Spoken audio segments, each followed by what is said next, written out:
Hello everyone, I am Sunil Kumar. In this lecture, I am going to talk about the divide and conquer approach. What is divide and conquer approach? In this lecture, we are going to understand how divide and conquer works. Let's suppose I am having a problem.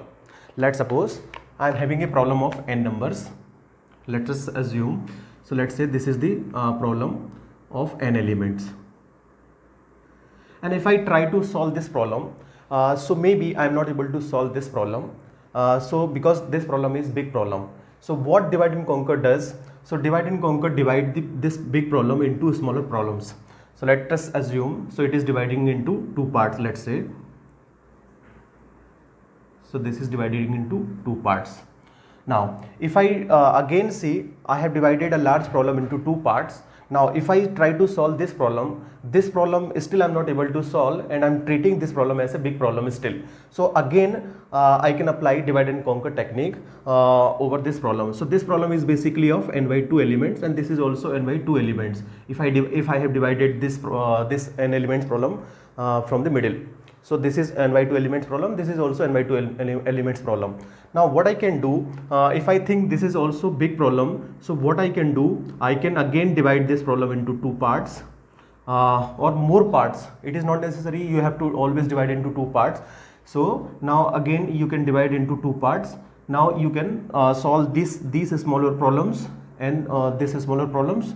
So this is also problem and this is also problem. And if you try to solve these small problems, once you are having the solution for these problems, then what you can do, you can merge these small problems in order to get the solution for this problem. And if you are having a solution for this problem also, you can merge these problems in order to get the solution for this problem. So you are having the solution for this problem and you are having the solution for this problem. Then you can merge these two problems in order to get the solution for original problems. So what is divide and conquer actually? This is a technique or approach like other techniques like dynamic programming is a technique, greedy is also a technique. So this is what the divide and conquer technique. So let us assume, so let us try to see how it works. So first it is going to divide the given problem into a smaller problem. So this is step number 1. Now after dividing, now then we can conquer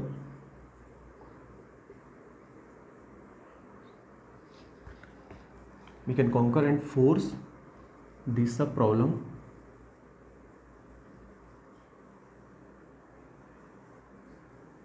by calling them recursively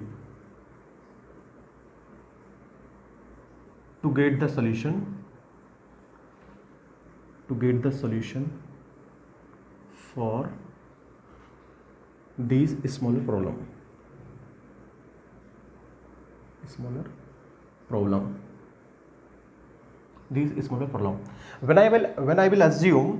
When I can assume my problem is small.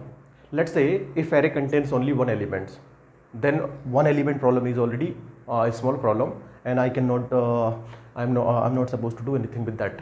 If array contains two elements, so I can consider this is a small problem based on my requirements. If so, generally what happens, if array contains only one element, that problem is considered as a small problem. If array contains two elements, so that could also be a small problem. Now see, now after we solve all those small problems by calling recursively, and we can get the solution for those problems. Now then what we can do after let's say we are having the solution for all these smaller problems, then we can combine them in the next step. So combine the sub problem solution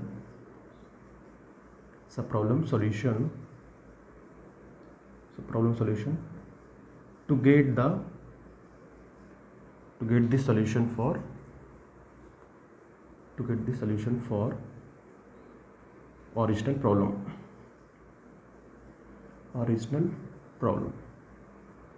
So this is these are the three steps which like divide and conquer follows. So now let us see, let us try to see the control abstract of divide and conquer. Okay.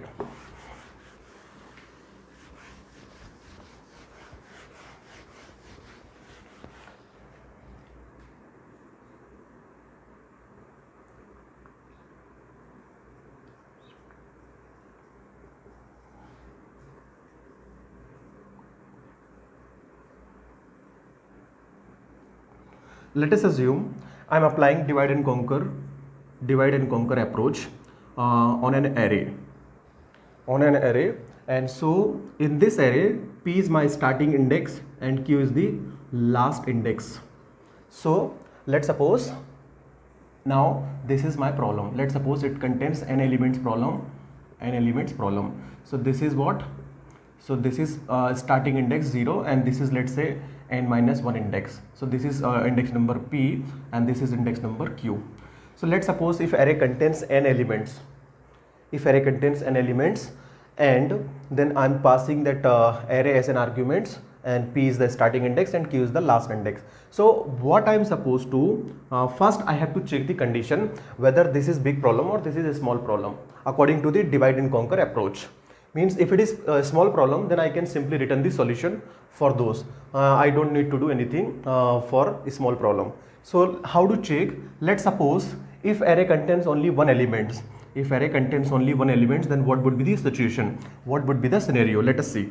So let's suppose this is my array and I have stored 15 in this. And name of the array is A. So let's say this is index number 0. Now because array contains only one element, so this is the only starting index and this will also be the last index. So this is Q. Means what? If P and Q both are same, then we can conclude array contains only one element or problem is a small problem. So we can say a small problem. So this is what? A small problem.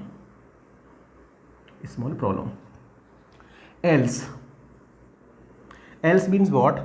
So it means what? Array does not contain one element. So maybe it contains more than one element, and if it contains more than one element, I am assuming that problem is big problem. So what I can do, I can divide that problem into two parts.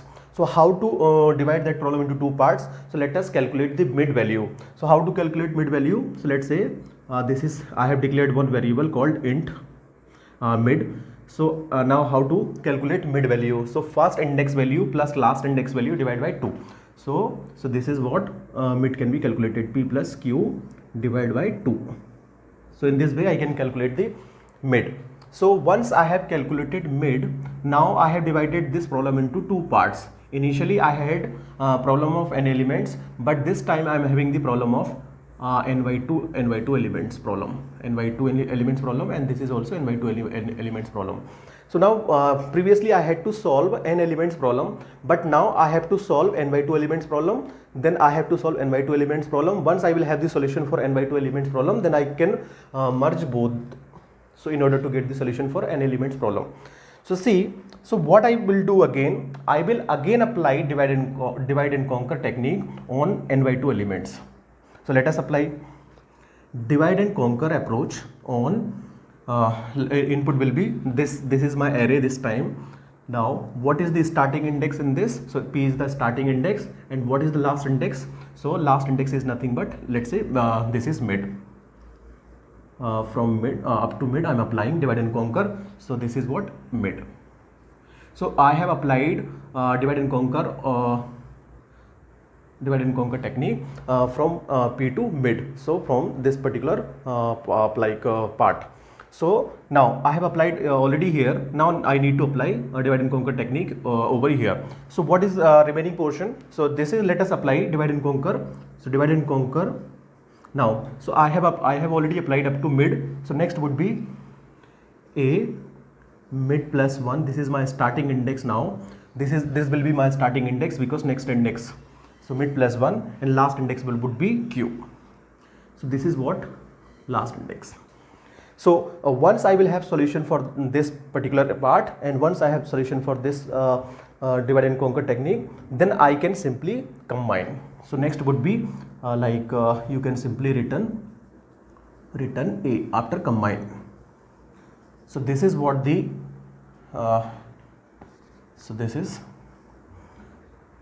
this is the else part, and this is what your divide and conquer technique part. So this is what the control abstract means, how divide and conquer will work for an elements problem.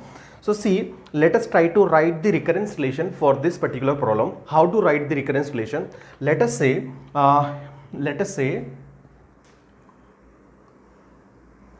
if I take t of n time, if I take t of n time to solve the n elements problem. Let us assume I am taking t of n time to solve the n elements problem. So now this divide and conquer is solving n elements problem, because P2Q is nothing but n elements problem. So this is taking t of n time. Let us assume, I have assumed this is taking t of n time.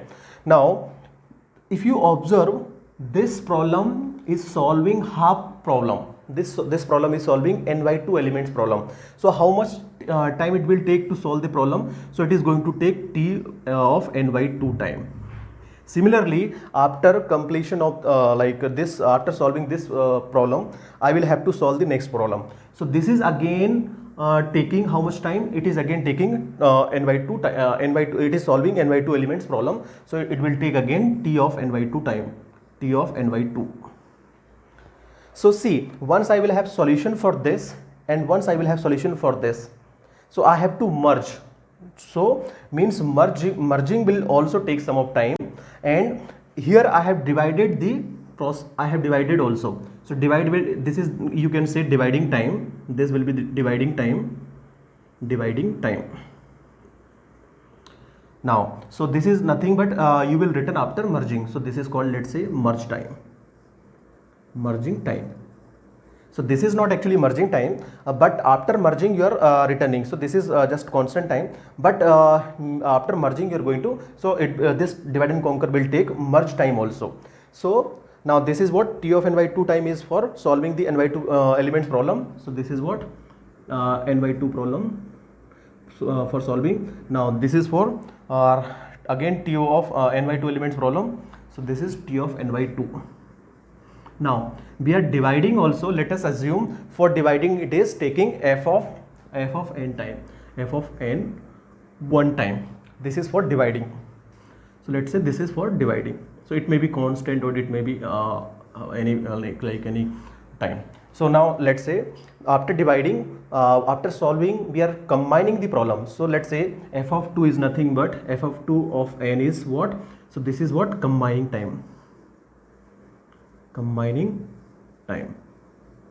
So this is actually recurrence relation for divide and conquer. Means how we can write the recurrence relation for divide and conquer. So this is the way. Okay, so let us see the applications of divide and conquer. What problems we can solve with the help of divide and conquer. Let us see.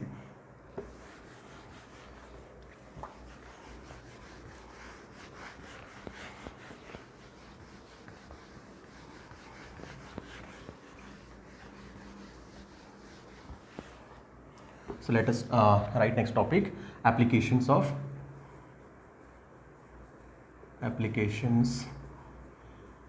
divide and conquer approach. So what is the first application? Finding the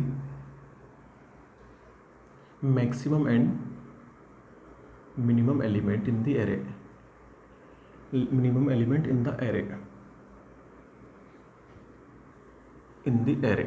So this is what first application of the divide and conquer. Now second, binary search. So this is what second application. Now third is power of an element.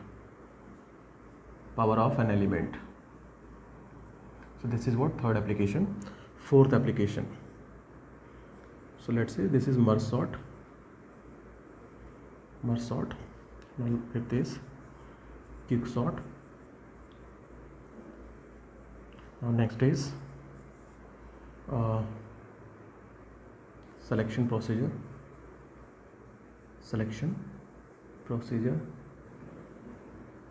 next is extra sense matrix multiplication,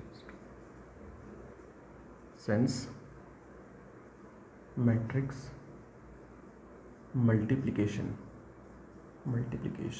extra sense matrix multiplication. So these are the applications of divide and conquer, and we will try to solve these applications one by one in the coming videos. Thank you so much.